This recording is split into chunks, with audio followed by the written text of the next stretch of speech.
Hello everyone, welcome back to my channel. My name is Kira and I'm back at you today with another acrylic marker video. I was debating between two ideas for this upload. It was either an acrylic marker tips video or an acrylic marker challenge video. So as per usual, when I can't make a decision for my channel, I put up a poll on my Instagram and YouTube, and the tips video won by a landslide. But a lot of you were saying that you were still really excited to see the challenge video as well, so I've decided to do both. The first half of this video is going to be my 10 essential tips for using acrylic markers on your coloring pages. And then for the second half of this video, I'm going to be doing a challenge where I'm using my newest acrylic marker set from Arrtx. But first, let's dive into the tips. So tip number one is to utilize different acrylic markers for different purposes. I have 3 types of acrylic markers in my collection, and each one serves a different purpose for my pages. And yes, most of them are from Arrtx just because I'm a massive fan of their brand. The first type is this set with a 3mm nib that requires shaking the pen and pumping the tip for activation. These markers are incredibly opaque, which makes them ideal for coloring large areas on your coloring pages or blocking out thick black lines. The second type of acrylic markers that I use are brush markers. And I now own 2 sets from Arrtx, the 60A set as well as the 60B set. These particular set of brush markers that I own are great because they don't require any activation and they're ready to go straight from the box. The brush tip almost mimics the feeling of a paintbrush, so you can really create a range of strokes. The only downside to these brush markers is that they're not as opaque as my other types because you're not constantly reactivating the tip by, shaking the pen and pumping it. But don't worry, I have developed a trick to make them more opaque, so I'll be sharing that later as well. And finally, for super fine details, I turn to my 0.7mm Posca White paint pen. This is also a paint pen that requires activation, and it's perfect for covering those fine lines in your coloring pages, as well as adding details like stars, dots, or any other small embellishments. So yes, depending on the coloring page that I'm working on, I have a specific acrylic marker in my arsenal to achieve the look that I'm striving for. My second tip is to mix acrylic markers on a palette to create your own custom shades. If you don't have a million different acrylic markers like I do, do not worry because you can create your own colors. Simply pump the acrylic markers onto a palette or any non-porous surface and mix your own unique colors for your pages. I often do this when I'm looking for the exact highlight color that I want for my coloring pages. I'll lighten an existing marker color with a little bit of white to create the right tone that I'm looking for. Once I've got the color I want, I just use a paintbrush to apply it directly to the page. It's an easy way to expand your color range without needing every single acrylic marker under the sun, even though that would be nice. My third tip is to work quickly to achieve smooth acrylic marker blends. Acrylic markers, especially brush markers, dry super fast, so you do need to work quickly to achieve a seamless gradient. When you're starting off, I do recommend using colors within the same family,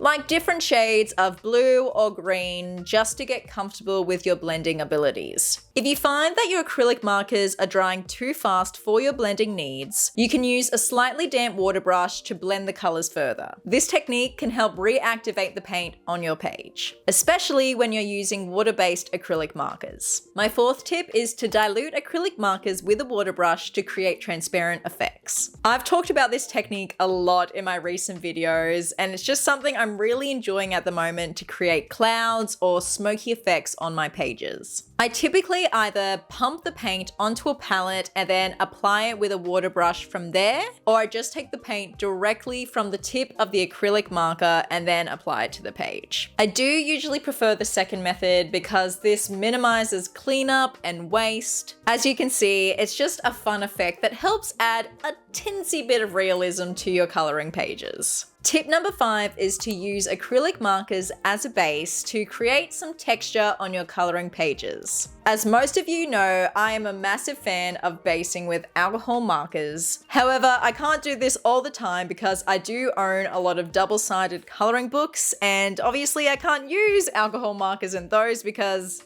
bleed through.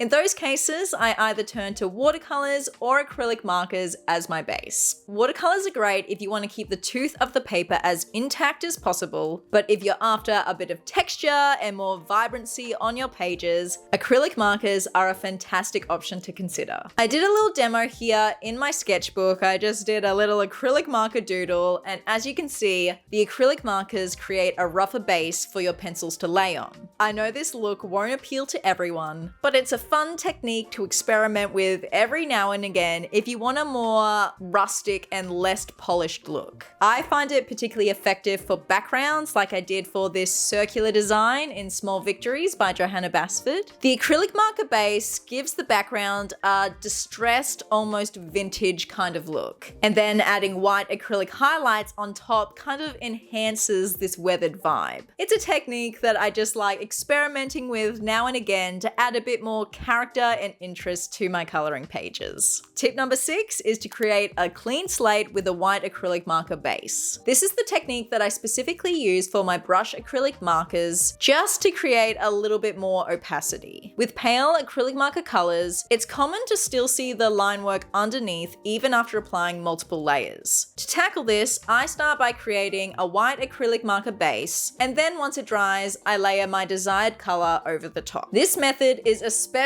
effective when you want to highlight a light source on your pages. You can see that I've done this on this page here, and it adds just a really fun glowy effect. My 7th tip is to opt for pastel acrylic markers to create subtle highlights on your pages. One of the main reasons I adore the 60B set of Arrtx acrylic brush markers is their amazing range of pastel colors. Compared to the 60A set, these pastels are perfect for creating or accentuating highlights over your alcohol markers or colored pencil work. Most of the time, I do use white acrylic markers for my highlights. However, sometimes I find that using white can be a little bit too stark on the page. When that happens, I prefer to use a lighter shade of the color that I'm highlighting. This gives a softer and more subtle effect. Though if you don't have a wide selection of pastel acrylic markers, do not worry because this next tip will help with that. Tip number 8 is to soften your white acrylic highlights with colored pencils. If you find that your white acrylic marker highlights are creating too stark of a contrast on your page, an easy way to soften them is by layering colored pencil on top. This technique allows you to tone down the intensity of the white and blend it more seamlessly into the surrounding colors. For instance, in my Enchanted Earth coloring book, I did this in a few spots on this page to create a more subtle look. Although I did complete this page a while ago, I decided to add another example of this on the page just so I could show you the technique. When you do try this, make sure you're using a light pressure with your hand when layering the colored pencil on top. Pressing too hard can actually make the acrylic marker flake off the page, especially if your acrylic marker has built up too much texture.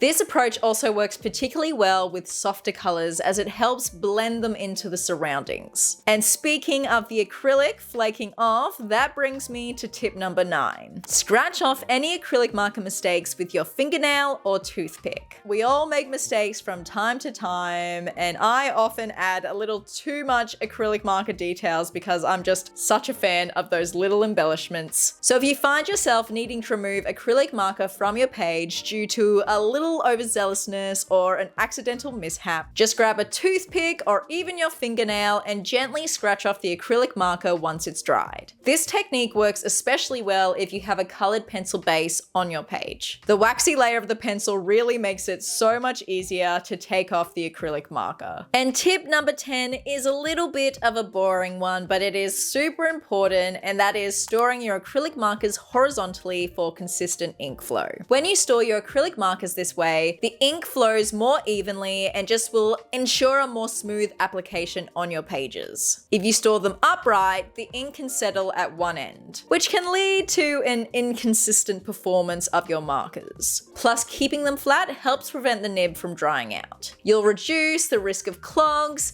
and also maintain the pressure with inside the barrel. So yeah, keep those markers horizontal to make them last longer and just make them perform better when you're ready to use them. And there you have it, everyone. Those are my 10 essential tips for working with acrylic markers on your coloring pages. Now it's time to put my art skills to the test with an acrylic marker challenge. Similar to my recent alcohol marker video, I'm setting myself the challenge of coloring with only one medium, which in this case will obviously be acrylic markers. I have never attempted this before, so it should be an interesting experience. For this challenge, I'll be coloring this vignette from Small Victories, and I'll also be limiting myself to my white Posca paint pen and just one set of acrylic markers. Because why not make it more difficult for myself? As I alluded to at the beginning of the video, I'll be using the newest addition to my acrylic marker collection, which is the 60B set from the Arrtx brush marker range. And whilst I do love my 60A set because of the bright colors, the neutral shades, as well as the metallics and the neons, I have recently found myself gravitating more towards the 60B set in my coloring pages. The softer pastel tones in the set are perfect for adding those subtle highlights to my coloring pages, which is what I primarily use acrylic markers for. And for this particular challenge, I definitely think those pastels are going to come in handy when creating a soft, delicate color palette for this vignette. So enough chit chat and procrastinating, let's dive into the challenge. Cross your fingers for me. Now I want you all to know that as someone who works with pencils 90% of the time, this acrylic marker challenge is absolutely terrifying for me. So please keep your expectations on the low side. Now my plan with this little vignette here is to make it look as painted as possible. So I really want to try and remove the lines from the page and look like it's almost been freehand painted, but obviously it's not. So the first thing I'm going to do is take my masking tape and mask off this little rectangle here, and then just do one entire layer of white acrylic marker to try and fade the line work as much as possible.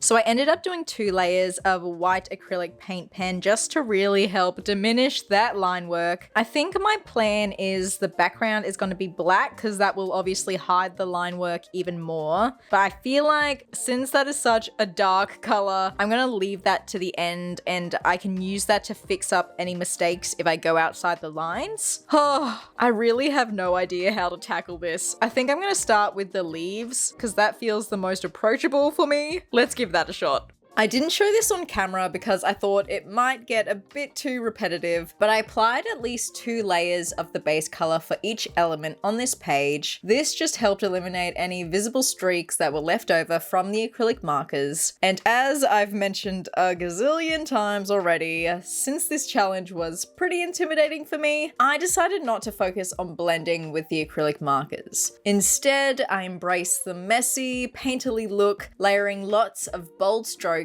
in different colors to add dimension and a touch of realism to this floral vignette.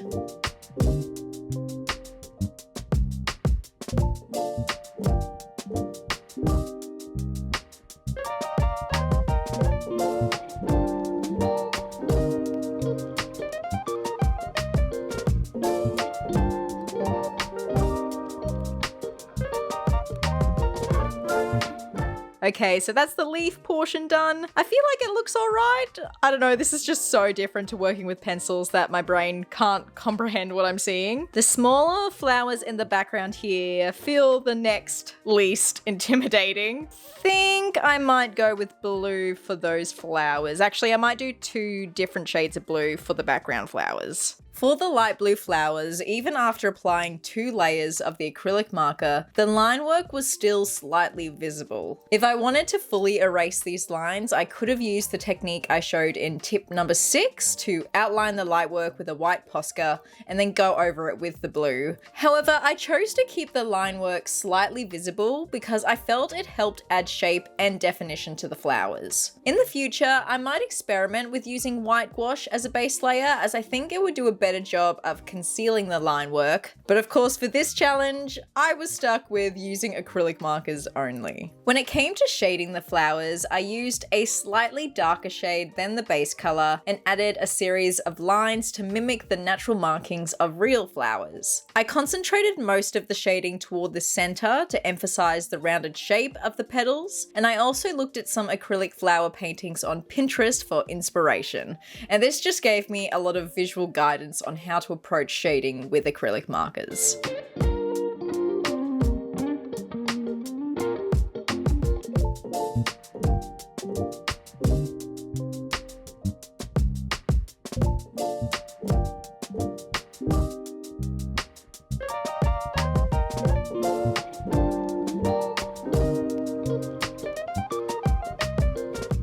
Okay, so that's the background flowers all done, and I'm actually not minding how it's looking now. I think now that there are more painted elements on the page, it's not looking as bizarre. I really think the white Posca details help bring a little bit more dimension and shape to all of the flowers and leaves. Now I'm going to do the scariest part for me, which are these larger flowers, and I think I'm going to do those a combination of pink and purple. And I'm now thinking I actually want to do a different background color, but we'll worry about that in a second. It was at this point in the challenge where I really started to enjoy the coloring process. It almost felt like those popular color by number books, but with way more creative freedom. And that's actually why I've never bought one of those books. I don't like being limited to a preset color palette or strict color placement. So using a traditional coloring book with acrylic markers gave me this same relaxing, mindless feel where I can quickly fill in the page and cover the white space, but I still get to choose my own colors. I think this will also be great for when I need a break from more detailed colored pencil work, or I'm even trying to get over a coloring slump. Because once I got over my initial fear, I found myself really getting lost in the coloring of this vignette. I'm always striving to reach that flow state in my coloring where everything else fades away, I'm not overthinking, and I completely lose track of time. It's almost like a form of creative meditation for me because I am terrible at actual meditation.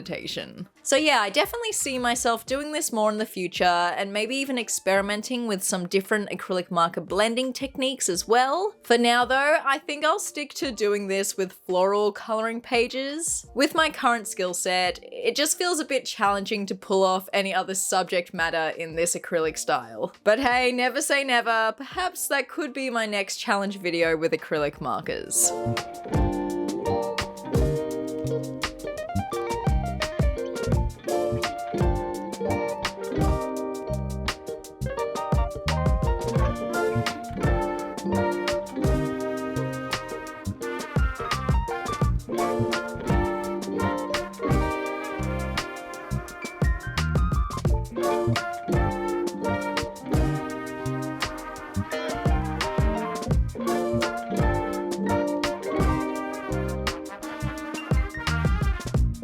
Oh my goodness, I think I have been holding my breath that entire time I have been coloring, but I think the end result isn't too bad. I definitely went a bit too ham with the white acrylic details on this top flower here, so I actually just went in with the acrylic markers again and just went over the top of some of the white acrylic details to get rid of them. It looks better now. Now comes the dilemma of the background. I am thinking doing the black or alternatively doing like a deep navy. I'm just worried the black is going to, I don't know, be too dark, but then it could also be really cool and contrasty.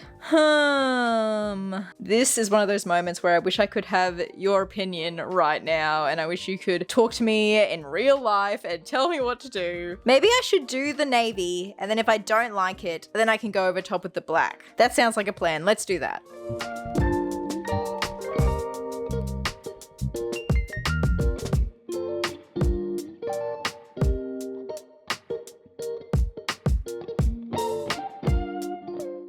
right, and here's how it's looking after doing 2 layers of this background color. It's actually more of like a greeny navy, I suppose, than full-on navy. And I think I like it. I'm gonna stick with this. We all know me. I am very tempted to add some white dots to the background. I feel like I should show some restraint, but I feel like it could be cute. Just a couple, all right? I won't go too crazy, I promise.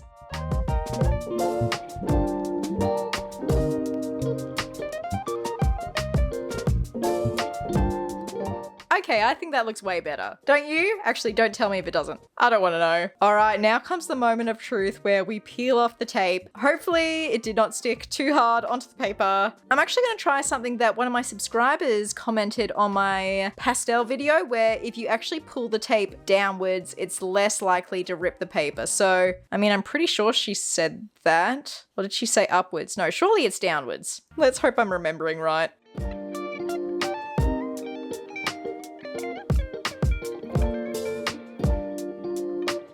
And there it is, all done. I tell you, that crisp edge, that is so satisfying to my perfectionist heart. And I'm actually really happy with how it turned out. This was so much fun. And look, absolutely zero bleed through. That's what we like to see. But yeah, definitely keep an eye on my Instagram because I will finish the rest of this page off camera. I might even try doing the background first for one of them to see if I like the end result better. So what do we think? Was this challenge a success or was it a fail? Let me know your thoughts in the comments below. And while you're at it, let me know if there's any other challenges you'd like me to take on in the future. I'm hoping to incorporate more challenge type of videos into my YouTube content, so feel free to share any of your ideas. And if you're interested in taking on this acrylic marker challenge with the 60B set of Arrtx acrylic brush markers, I'll have all the links you need in the description. Until next time, happy coloring friends. Have a good day, have a good life, and I'll see you in the next one. Bye.